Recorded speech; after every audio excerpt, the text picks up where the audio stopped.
Bonsoir à toutes et à tous et bienvenue sur Télé Djibouti pour suivre cette édition de la soirée. Les titres de l'actualité de ce mardi 20 août 2024.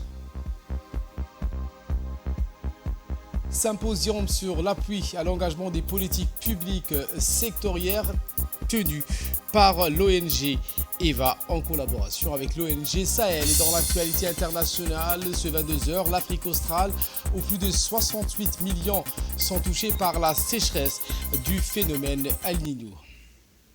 Voilà pour les titres. Merci si vous nous rejoignez sur Télé Djibouti. Et dans le cadre de sa campagne pour l'élection au poste de président de la Commission de l'Union africaine, le chef de la diplomatie djiboutienne, porte-parole du gouvernement, Mahmoud Ali Youssouf, poursuit activement sa tournée continentale. Ce mardi, il a effectué une visite à Kampala, la capitale de l'Ouganda, où il a été reçu par son Excellence Yoweri Kaguta Museveni, président de la République de l'Ouganda. Lors de la rencontre, après les salutations d'usage, le ministre Mahmoud Ali Youssouf a remis un message spécial du chef de l'État Ismaël Marguerite à son homologue ougandais. Il a également transmis les chaleureuses salutations de son homologue djiboutien et a facilité le président Museveni à l'élection de l'Ouganda comme siège de l'agence humanitaire africaine, la AHA, ainsi que pour le rôle prépondérant que joue ce pays au sein du Conseil de paix et de sécurité de l'Union africaine, notamment après sa brillante réélection en février 2024. Conscient des défis posés par la concurrence régionale pour ce poste, le ministre, avec le soutien précieux du président Guelleh, continue de déployer les efforts soutenus pour obtenir l'appui de l'ensemble des nations africaines, y compris celles qui présentent également des candidats. Il a saisi cette occasion pour saluer le rôle important que joue le président Museveni en tant que leader influent sur la scène africaine, en particulier dans les initiatives de stabilisation et de développement du continent. Il a exprimé son souhait de collaborer étroitement avec le président ougandais en cas de succès lors de l'élection afin de promouvoir les réformes nécessaires au sein de l'Union africaine et de renforcer la coopération régionale. La rencontre s'est déroulée dans une atmosphère empreinte de cordialité, témoignant ainsi de la longue tradition d'amitié et de coopération entre Djibouti et l'Ouganda. Le ministre Mahmoud Ali Youssouf était accompagné lors de cette importante visite par M. Abdi Mahmoud Haïbé, ambassadeur de la République de Djibouti en Éthiopie et représentant permanent auprès de l'Union africaine. Porté par le soutien précieux du président Guelleh, Mahmoud Ali Youssouf continue d'aborder chaque étape de cette campagne avec espoir et engagement dans l'objectif de rallier un large consensus autour de sa candidature pour la présidence de la Commission de l'Union africaine. Retour à Djibouti avec cette pluie de la saison chaude qui aura touché l'ensemble du pays. Selon l'Agence nationale de la météorologie de Djibouti, vers l'après-midi d'aujourd'hui, la ville de Djibouti a connu des pluies légères entraînant un changement notable dans la météo. Le temps est passé d'une chaleur étouffante à une atmosphère modérée et confortable, offrant ainsi une sensation de fraîcheur aux habitants. Cette pluie légère a contribué à réduire la température élevée et a rendu l'air plus pur et plus frais. Ces pluies surviennent en été, une saison caractérisée par des températures élevées et une humidité importante, rendant souvent les conditions climatiques chaudes et difficiles. Je vous le disais en titre, ce symposium sur l'appui à l'engagement des politiques publiques sectorielles. Ce symposium s'étale sur 3 jours. Et il est organisé donc par l'ONG EVA et l'ONG Sahel et a vu la présence des membres de plus de 60 associations, des cadres du gouvernement et les directeurs adjoints par intérim de l'UNICEF. Ce symposium axé sur l'eau, l'assainissement et le changement climatique invite les participants à débattre, à réfléchir et analyser les voies et moyens de mettre en place un plan d'action commun pour renforcer la participation de la société civile dans la définition et la mise en œuvre des politiques publiques sectorielles. Ce projet annonce un tournant dans le rôle que la société civile doit jouer dans la conception ainsi que la réalisation des objectifs de développement durable en synergie avec les départements sectoriels. La société civile doit s'approprier sa mission d'acteur de développement et doit dépasser cette barrière qu'elle s'est elle-même hissée en apportant des solutions locales et adaptées aux défis du changement climatique, mais aussi dans l'accès à l'eau potable et dans le domaine de l'assainissement.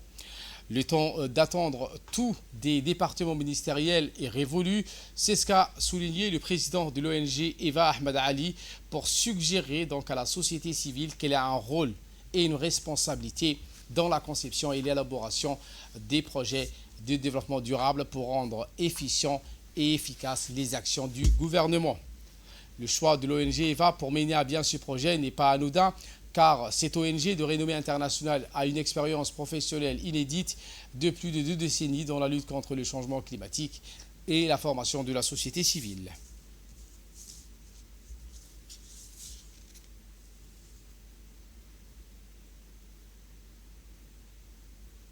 Le président de l'ONG Eva donc a pris la parole. Il s'est exprimé en ces termes.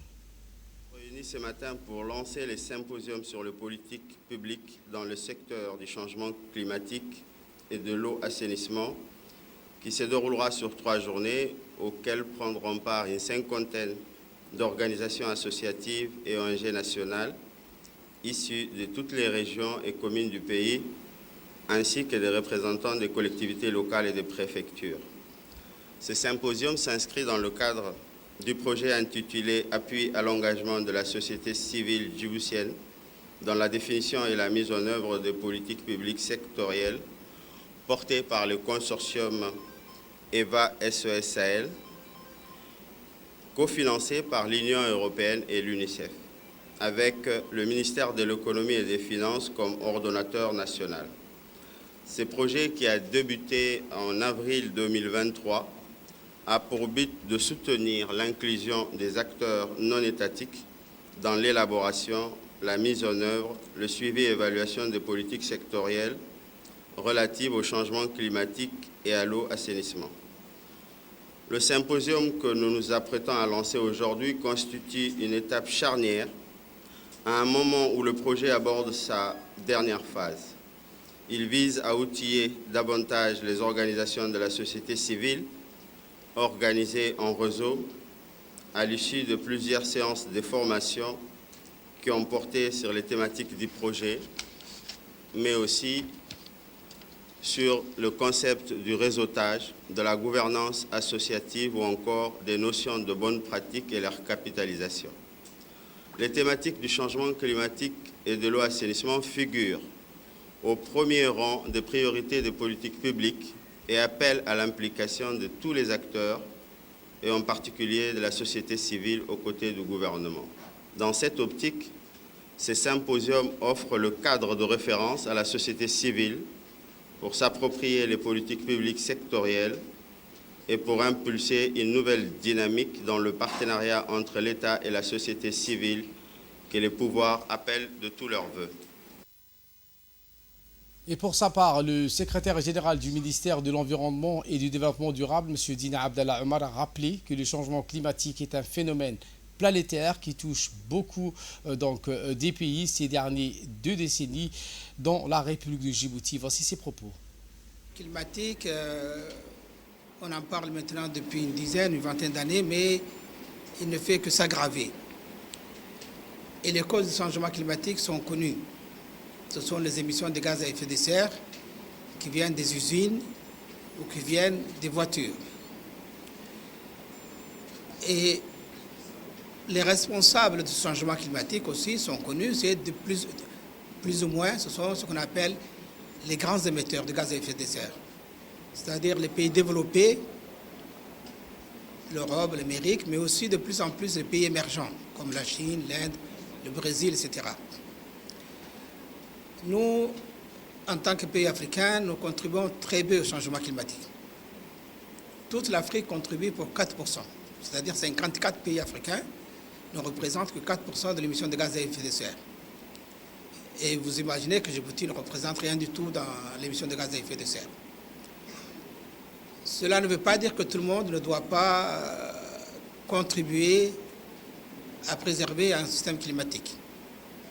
C'est le sens de l'accord de Paris que tous les pays ont signé. Tout le monde, tous les pays, à chacun à son niveau, doit contribuer à réduire l'émission de gaz à effet de serre. Et Djibouti participe. Djibouti participe notamment à mettre en œuvre des énergies renouvelables. comme les éoliennes qui sont installées au lac Assal, qui contribuent à l'électricité de Djibouti, comme l'électricité hydraulique qu'on importe de l'Éthiopie. Toutes ces actions du gouvernement contribuent à réduire l'émission de gaz à effet de serre, mais aussi contribuent aussi au développement économique du pays. Il est très important que la société civile, qui est diverse, qui vient de plusieurs régions, de plusieurs quartiers, de plusieurs secteurs sociaux, qui est plus proche de la population, vraiment participe aux actions de lutte contre le changement climatique. Et cette participation, elle est diverse, mais en gros, elle peut se porter sur deux thèmes. D'abord, sensibiliser la population. Parce que le changement climatique, ce n'est pas quelque chose de visible. Hein. On voit les conséquences qui sont visibles, mais ça reste abstrait. Souvent, on pense que ça ne concerne que les pays développés. On n'est pas toujours très conscient de l'impact du changement climatique dans notre pays. Donc la société civile doit d'abord contribuer à sensibiliser la population aux conséquences du changement climatique. La direction de la radio-télévision de Djibouti, en collaboration avec des formateurs du camp Lémonier, a clôturé aujourd'hui une formation intensive destinée aux techniciens et opérateurs de la radio. Ce stage de 2 jours a permis aux participants d'acquérir des compétences fondamentales en matière de podcasting et d'enregistrement d'émissions radiophoniques. Lors de cette cérémonie de clôture, les participants se sont vus remettre des certificats attestant leur réussite des mains des formateurs et des responsables présents. Il est à noter que le directeur général par intérim de la radio-télévision de Djibouti, M. Aboubakar Hummad, ainsi que le directeur de l'information par intérim, M. Youssou Abdallah, ont honoré de leur présence à cette cérémonie. Écoutons pour plus de précisions la chef des services de formation par intérim. Qui consistait à former les opérateurs et les techniciens de la radio. Cette formation avait pour thème le montage audio et les podcasts. Du coup, à cette occasion, je tiens à prendre un moment afin de remercier et d'exprimer une profonde gratitude aux formateurs du camp Lémonier qui ont su apporter leur expérience à nos jeunes techniciens et opérateurs de la radio. Leur disponibilité, leur engagement et leur expertise ont fait de cette formation une formation réussite. Et pour sa part, le directeur général par intérim de la radio-télévision de Djibouti, Aboubakar Hummad, a particulièrement insisté sur l'importance cruciale de cette formation au profit du personnel de la radio-télévision de Djibouti. Voici ses propos. Je félicite les jeunes, les personnels de la radio qui ont participé à la formation qui a été dirigée par les formateurs de camp Lémonier. Et cette formation a duré des jours, une formation intense sur le montage audio. En tant que directeur général par intérim et directeur de la radio, je suis engagé auprès de ces jeunes de la radio pour que ce département rayonne. Et à Obok, cette fois où cette délégation dirigée par le préfet de la région d'Obok, M. Moussa Aden-Migane, et le vice-président et président intérimaire a procédé ce dimanche au lancement de 2 projets importants dans la région de Hayou. Accompagné de l'équipe technique du conseil régional d'Obok et de l'ADR, l'agence djiboutienne des routes, la délégation a marqué le début des travaux de la piste rurale Obok, Alelidada et des ouvrages radiés pour la piste Orobor Médéhou. Ce projet, réalisé dans le cadre du programme ADIL, financé par l'Union européenne et mis en œuvre par l'Expertise France. La journée a commencé avec une visite de courtoisie et une réunion de briefing au bureau du préfet. Ensuite, cette délégation s'est rendue sur le site du lancement des travaux de réhabilitation de la piste Obok Alelidada Walaboul, une voie centrale de 80 km reliant le chef-lieu à la sous-préfecture de Alelidada.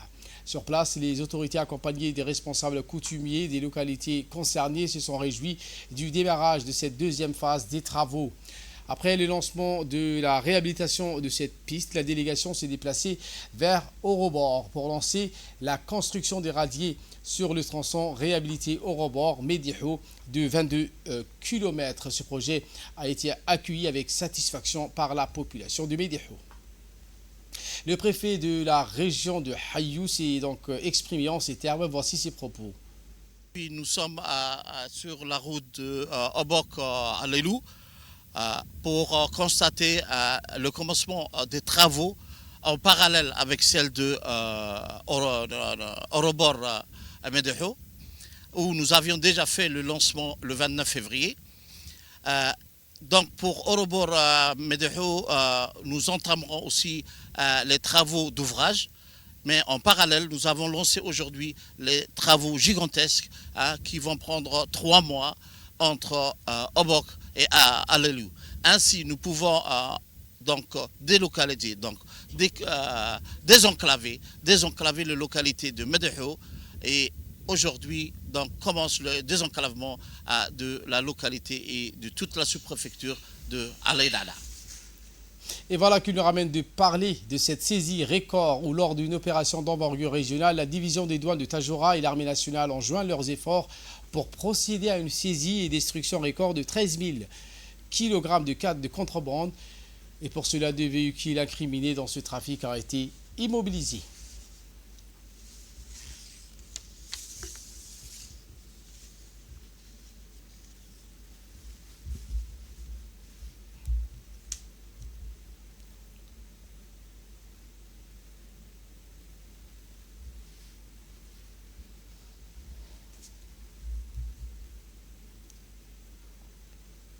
Et à Lissabié, où face à l'augmentation des activités illégales à travers les frontières, des membres de la brigade de la douane d'Alissabié intensifient leurs efforts pour combattre la contrebande. Ce phénomène qui affecte l'économie nationale nécessite une réponse efficace et coordonnée. Découvrez les nouvelles stratégies mises en place pour lutter contre ce fléau. La contrebande est une activité illégale qui consiste à introduire des marchandises dans un pays sans passer par les voies officielles et sans payer les taxes requises. Dans le cadre de la lutte contre toute forme de trafic illicite, la Direction générale de la douane et des droits indirects déploie pour répondre aux problèmes de la porosité des frontières des équipes mobiles qui mènent en collaboration avec l'armée, la police, les gendarmes, des opérations de contrôle dans les principaux points d'arrivage de produits de contrebande. Ces agents de la douane saisissent ainsi chaque semaine une gamme variée de marchandises composées de cigarettes, produits pharmaceutiques, jerrycans de kérosène, alcool, 4 produits cosmétiques en provenance des pays voisins. Malgré l'usage des manières multiples à tromper la vigilance des douaniers postés à l'entrée du pays et dans les environs éloignés, nous réussissons par leur tomber dessus, a fait savoir un douanier expérimenté. La liste est longue, d'autant plus que le transporteur des drogues sévèrement réprimé par la loi ne manque pas d'astuces pour cacher et introduire ces produits dans le pays. Pour venir à bout de ce fléau qui représente des énormes pertes pour l'économie du pays, la brigade de la douane d'Alissabié mène jours et nuits des opérations musclées dans les montagnes pour dissuader les contrebandiers. Les nouvelles mesures ont montré des résultats prometteurs, mais la lutte contre la contrebande est un combat permanent. Les autorités continuent d'améliorer leurs méthodes et de s'adapter aux nouvelles techniques employées par les contrebandiers. Engagés dans cette lutte sans merci contre la contrebande et les trafics illicites dans le but de prévenir les menaces qui pèsent sur l'économie souterraine, la douane djiboutienne s'efforce d'assurer avec beaucoup de rigueur et de dévouement la mission qui est la sienne, celle de garantir la protection du territoire et l'économie du pays. Pour rappel, chaque semaine, des quantités énormes de cannes et marchandises non autorisées est importées et à vendre dans les marchés nationaux ont été saisies et brûlées par les corps en uniforme cités. Donc ci-dessus, il s'agit de la douane.